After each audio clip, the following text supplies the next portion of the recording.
आप सभी का स्वागत है।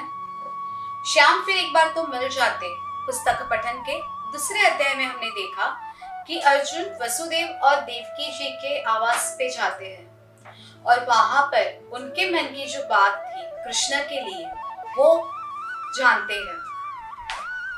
वहां पर अंत में यह होता है कि वसुदेव और देवकी दोनों दूसरे दिन के ब्राह्म मुहूर्त में समाधि लेने का निश्चय करते हैं और वहां से आगे अब रुक्मिणी और सत्यभामा के आवास में जाने के लिए अर्जुन निकलते हैं। चलिए तीसरे अध्याय का पठन करते हैं। वसुदेव के महल से निकलकर अर्जुन जब कृष्ण के अंतपुर में पहुंचा, रात्रि का अंधकार छा गया था। यहाँ वहां मध्यम जलते दीपक और कांपती मशालों के प्रकाश में द्वारका की परछाई भयानक लग रही थी। अंतःपुर के द्वार पर भी जलती मशालें थी और उनके बीच खड़े थे संतरी। सिर झुकाकर उन्होंने अभिवादन किया। अर्जुन भीतर दाखिल हुआ। कृष्ण के इस अंतपुर का एक भी कोना अर्जुन से अनजान नहीं था। सत्यभामा और रुक्मिणी के इस आवास में अर्जुन अनेक बार तो आ चुका था, लेकिन आज का यह आगमन, यह अंतपुर सब आज एकदम ही अलग थे। उद्यान उजाड़ से पेड़ थे। कई दिनों से किसी ने वहां जल सिंचन भी नहीं किया था। जगह जगह सूखे पत्तों का ढेर लगा था। हवा के अतिरिक्त अब उन्हें कोई बुहारता भी नहीं था। महल की सीढ़ियों के पास अर्जुन ठिठक गया। इतने ऊपर चढ़ूं तो कैसे? हिमालय के दुर्गम पहाड़ों में किरातों के साथ युद्ध करते हुए जिन ऊंचाइयों पर चढ़ते हुए उसे ऊंचाई का कोई भान भी नहीं हुआ था, ये सीढ़ियां आज उनसे भी ऊंची और दुरूह लग रही थी। लेकिन यहाँ खड़ा भी तो नहीं रह सकता। अर्जुन ने मन को कड़ा किया और कदमों को जमाते हुए सीढ़ियों पर चढ़ने लगा। अंदर प्रकाश था, किंतु जैसे किसी को दिखाने के लिए नहीं। दालान के एक स्तंभ से टिक कर खड़ी वे दोनों रानियां मानो अंधकार में विलीन हो रही थी। सीढ़ियां चढ़ते अर्जुन को दोनों ने देखा। दोनों ने अर्जुन के मन की व्यथा समझी और अचानक ही अर्जुन की अवस्था पर उन दोनों की आंखों से बहने लगी। आ गए धनंजय। जरा आगे बढ़कर रुक्मिणी ने अर्जुन को संभाला। दारुक ने बताया था कि तुम आ गए हो। तब से हम तुम्हारी प्रतीक्षा कर रहे हैं। मेरा वंदन स्वीकार करो देवी। अर्जुन ने प्रथम रुक्मिणी को और फिर सत्यभामा को प्रणाम किया। यशस्वी हो भाई, रुक्मिणी ने आशीर्वाद दिया। यह कैसा आशीर्वाद है देवी? यशस्वी होने लायक अब क्या काम बचा है? जहाँ कृष्ण न हो वहां यश कैसा? अर्जुन बोला। हाँ, कृष्ण बिना कैसा यश? रुक्मिणी बोली। अर्जुन, यादव कुल को ही नहीं, समग्र आर्यव्रत को किसी महापातक ने जकड़ लिया है। क्या पता यह किसी के पाप की सजा है। रुक्मिणी रो पड़ी। बहन, रोती रुक्मिणी को सहारा देती और अपने आंसू पोंछती सत्यभामा बीच में ही बोल पड़ी। मैंने ही तो यह पीड़ा दी थी कृष्ण को। हाँ, मैं ही अपराधिनी, पर कृष्ण बताओ तो जरा, मेरे इस पाप का दंड पूरी द्वारका को क्यों? ऐसा क्यों? यह आप क्या कर रही है सत्यभामा? अर्जुन उलझन में पड़ गया। आप कृष्ण की अपराधिनी, यह कैसे संभव है? हाँ अर्जुन, मैंने ही स्त्री सहज ईर्ष्या के वश होकर कृष्ण को दुखी किया था। मेरे उसी दुष्कृत्य का दंड हम सब भुगत रहे हैं। सत्यभामा बोली। कृष्ण, मेरे दुष्कर्म की सजा सिर्फ मुझे देते, समस्त यादव कुल और द्वारका नगरी को इस प्रकार आप त्याग कैसे सके? उससे खड़ा न रहा गया। सत्यभामा निढाल होकर नीचे घिरसी पड़ी। रुक्मिणी आश्चर्य से देखती रही। उसने धीरे धीरे सत्यभामा का माथा सहलाया। बहन, रुक्मणी बोली, तुम कुछ ज्यादा ही विकल हो उठी हो। यह विकलता को अंतहीन है बहन।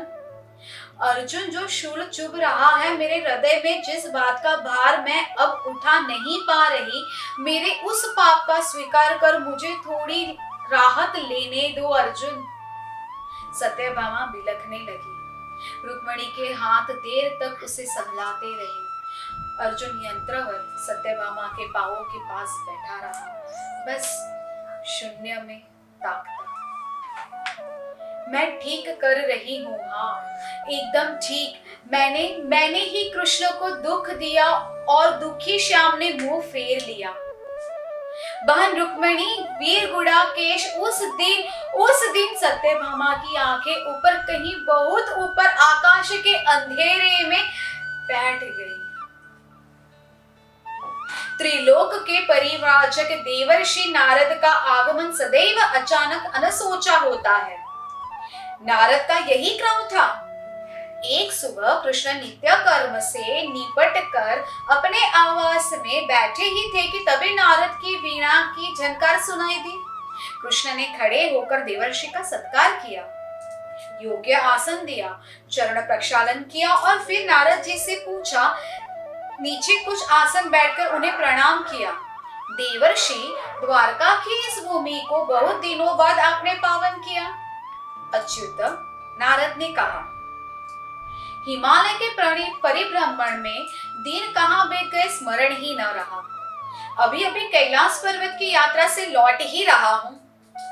हमारे अहोभाग्य नारद, कृष्ण ने कहा, कैलाश यात्रा का प्रसाद पाकर हम भी धन्य हो जाएंगे। कृष्ण अपने उपवस्त्र के एक छोर से एक बड़ा एकदम ताजा पुष्प निकालकर कृष्ण को देते हुए नारद ने कहा, यह ब्रह्म कमल है।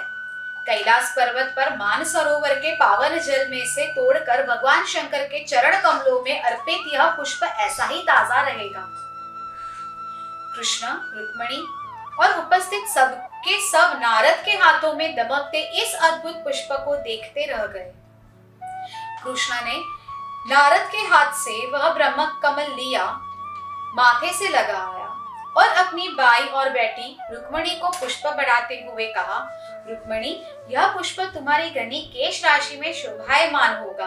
भगवान शंकर का यह आशीर्वाद सदैव अपने मस्तक पर धारण करना। रुक्मणी तो विभोर हो उठी।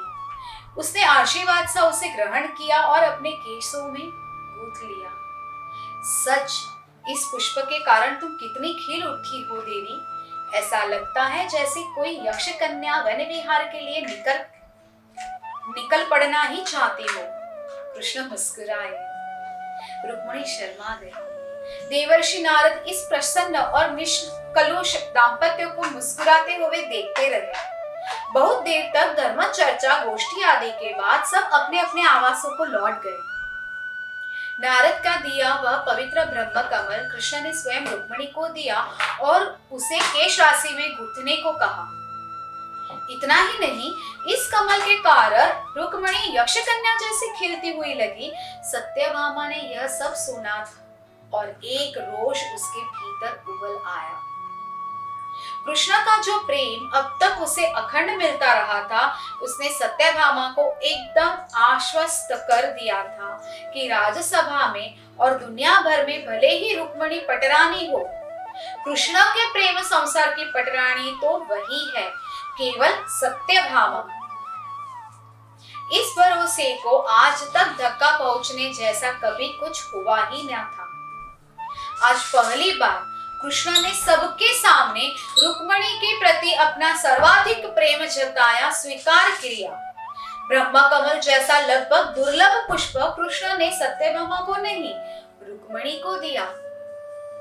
ऐसा तो पहले कभी नहीं हुआ था। सत्यभामा को लगा आज तक कृष्ण ने उसके साथ धोखा तो नहीं किया, कृष्ण के ऊपरी व्यवहार को प्रेम समझकर वह ठगी तो नहीं गई। जितने दिन इस भ्रम में बीते उतने तो बीते, लेकिन अब तो उससे बात साफ करनी ही होगी। प्रेम के व्यवहार में काली मां नहीं चलती।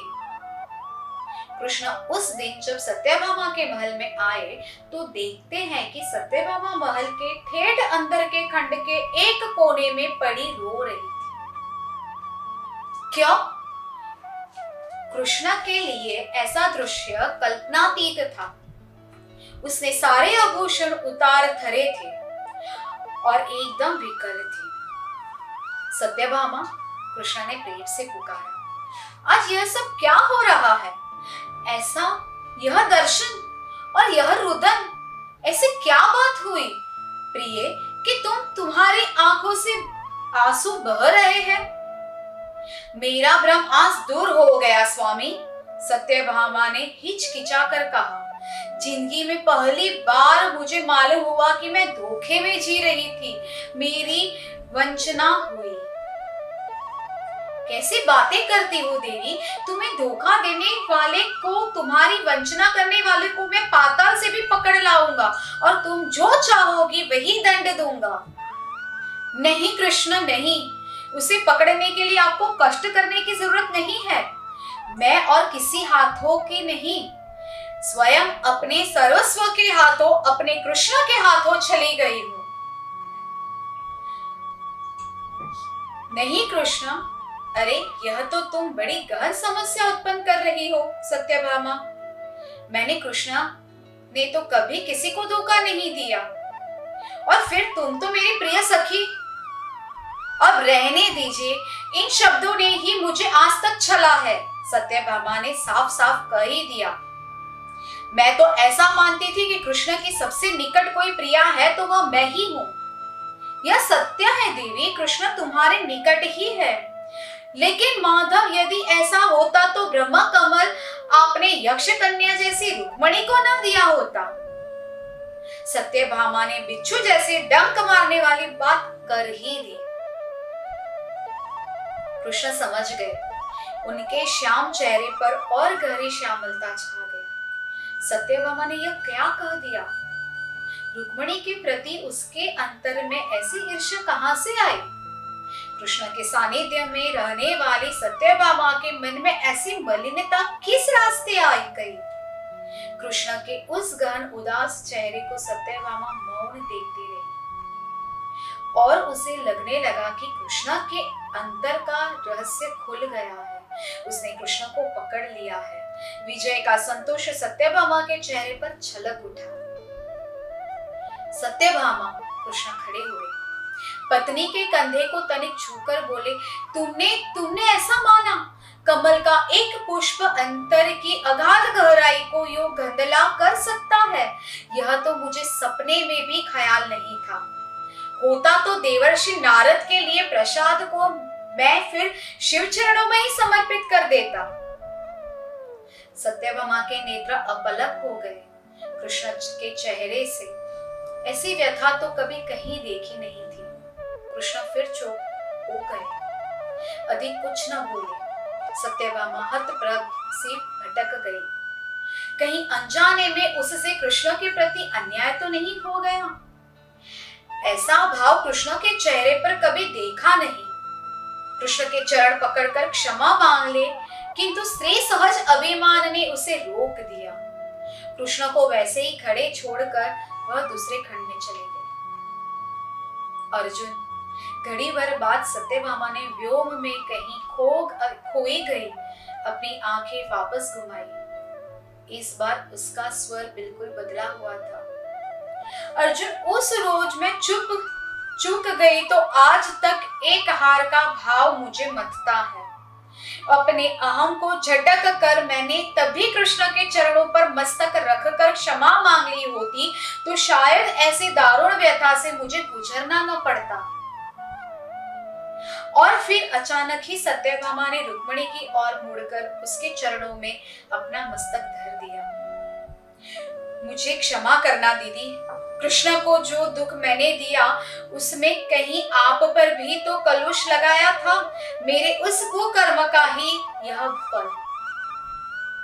सत्यभामा, अर्जुन ने अत्यंत क्रुद्ध होकर कहा। कृष्ण मानवीय व्यथाओं से परे थे। देवी, आप स्वयं को अपराधी मानकर नाहक व्यथित हो रही है। हाँ बहन, रुक्मणी ने भी समझाया। व्यथा बाहर से नहीं आती अर्जुन, यह तो कहीं अंदर से प्रकट होती है। खैर, सत्यभामा बोली, मेरी एक प्रार्थना स्वीकारोगे भाई? आज्ञा करे देवी। कृष्ण की अर्धांगिनी ऐसे दिन नहीं होती। शायद कृष्ण आपको कहीं प्रभास क्षेत्र में मिल जाए। सत्यभामा, हाँ, अब वे द्वारका तो कभी नहीं लौटेंगे। उनके दर्शन तो अब इन नयनों से कभी न होंगे, क्योंकि अब यह देह अपराधी है। किंतु आपको शायद कृष्ण मिल ही जाए।